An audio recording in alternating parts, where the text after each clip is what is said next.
Samantala, mga kapuso, ginagamit na ng Pag-asa ang social media sa pagpapakalat ng impormasyon tungkol sa mga kalamidad at para lalong mapaigting ang kampanya, balak kunin ang ilang celebrity para maging disaster ambassadors. Balita natin ni JP Soriano.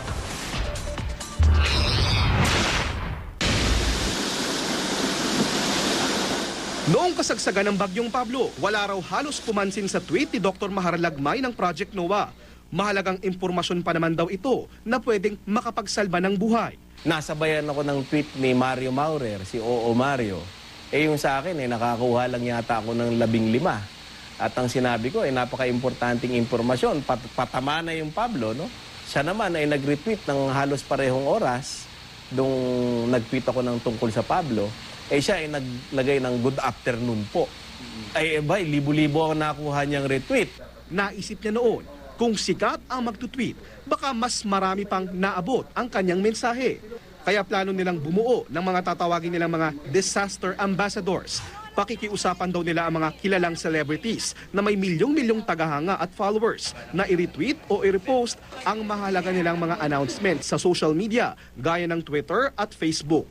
Halimbawa raw, ang pambansang kamao na si Manny Pacquiao na isa na raw disaster ambassador nila, palagi ang tumutulong sa kanilang iba't ibang kampanya. Ang mga hinahangaang artista at celebrities pwede raw maging tulay para mapalawak ang kaalaman sa kalikasan at delubyo. So nakikita natin yung power at yung lakas at ang impluensya ng mga artista, ng mga celebrities at baka pwede nating magamit ito para makuha ang kiliti ng mga tao, para pansinin ang mga impormasyon na importante para mailigtas nila ang buhay nila.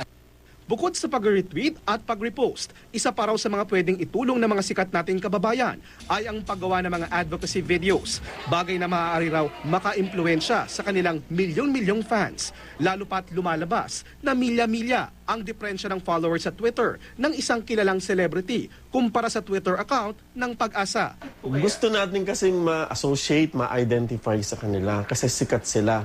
So babalik na naman tayo dun sa kolonyal na karanasan ng mga Filipino dahil 100 years tayong naging alipin. Talagang alipin tayo, tagasunod lang tayo bilang Indio. Ito na yung pagkakataon na umangat ka, makilala ka. Pag niretweet mo yan, makikita yung pangalan mo.